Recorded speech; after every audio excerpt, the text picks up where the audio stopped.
ഉണർവിന് തടസ്സമായി നിൽക്കുന്ന മറ്റൊരു വിഷയം, ഏറ്റവും കൂടുതൽ ശക്തമായി ദൈവത്താൽ ഉപയോഗിക്കപ്പെട്ട പല സഭകളും തകരാനും പല ചർച്ചുകൾ തകരുന്നതും പല സഭകൾ നല്ല ശക്തമായി ശോഭിച്ചുകൊണ്ടിരുന്ന പല സഭകളും തകർന്നു പോകുന്നതിന് കാരണം ഇസബേലിയ ശക്തികൾ, ഇസബേലിൻ്റെ ശക്തമായ ആക്രമണങ്ങൾ. കാരണം ആ സഭയെ നടത്തുന്ന അഭിഷിക്തന്മാരെ കൺട്രോൾ ചെയ്യുന്ന ചില ഇസബേലിയ ശക്തികൾ എഴുന്നേക്കും. അവരെ കൺട്രോൾ ചെയ്യുക, അവരെ ഭയപ്പെടുത്തുക, അവരെ ഭീഷണിപ്പെടുത്തുക, അവരെ പണം കൊടുക്കുക, കൈവശമാക്കുക, അവരെ വശീകരിക്കുക, എന്നിട്ട് സഭയെ അവിടുത്തെ പ്രവർത്തനങ്ങളെ മുഴുവൻ അവരുടെ അണ്ടറിലാക്കുക. അതൊരു ഇസബേലിയ ശക്തിയാണ്. അതാണ്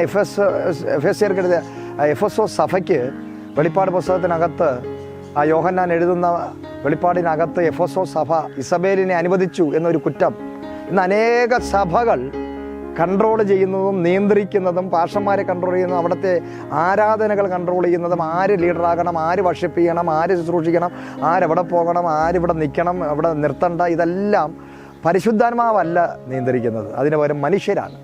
ഇസബേലിയ ശക്തികൾ ദൈവസഭകളെ, അഭിഷിക്തന്മാരെ കൺട്രോൾ ചെയ്യുന്നു, അവരെ വശീകരിക്കുന്നു, അവരെ പണം കൊടുത്ത് അവരെ കൈക്കലാക്കുന്നു. സഭ ഒരു മാനുഷികമായ ഇസബേലിൻ്റെ കൺട്രോളിലാകും. അങ്ങനെ അനേക സഭകൾ തകർന്നു പോയിട്ടുണ്ട്, അനേക അഭിഷിക്തന്മാർ വീണു പോയിട്ടുണ്ട്. ഒരിക്കൽ അസാധാരണമായി ഒറ്റ പ്രാർത്ഥനയിൽ മഴ പെയ്യുമ്പോൾ ആ മഴ തറയിൽ വീഴാതെ ഇങ്ങനെ അന്തരീക്ഷത്തിൽ നിർത്തുന്ന തരത്തിലുള്ള അഭിഷിക്തനുണ്ടായിരുന്നു. വലിയ ഒരു കാലത്ത് അസാധാരണമായ വീര്യപ്രവൃത്തികൾ ചെയ്യുന്ന ഒരു അഭിഷിക്തൻ. അദ്ദേഹം ആലോചന ചോദിച്ചുകൊണ്ടിരുന്ന അത് ഒരു സ്ത്രീ, അദ്ദേഹത്തിൻ്റെ സഭയിലുള്ള ഒരു ലേഡി, അവരല്പം പ്രവാചികയായിരുന്നു. ആ പ്രവചന ശുശ്രൂഷ ഉണ്ടായിരുന്ന ആ സ്ത്രീ പിന്നീട് ഒരു വെളിച്ചപ്പാടത്തെയായി മാറി.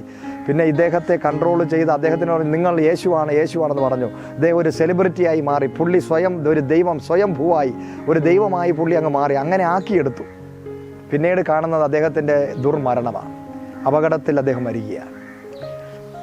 ചില സഭകൾ ഇന്ന് നിശേഷം തകർക്കപ്പെട്ടു. വലിയ പദ്ധതിയോടെ ലോകം അറിയപ്പെടുന്ന അഭിഷിക്തന്മാരെ വന്ന് കല്ലിട്ട് പ്രാർത്ഥിച്ചാരംഭിച്ച സഭകൾ ഇന്ന് ഒന്നുമല്ലാതെ ശൂന്യമായി പോയി. കാരണം ഇസബേലിയ ശക്തികൾ, ഉണർവിന് തടസ്സമായി നിൽക്കുന്ന ഇസബേലിയ ശക്തികളെ നമ്മൾ തിരിച്ചറിഞ്ഞ് വെട്ടണം. എന്നാൽ മാത്രമേ നമുക്ക് മുന്നോട്ട് പോകാൻ സാധിക്കുകയുള്ളൂ. God bless you. ആമേൻ.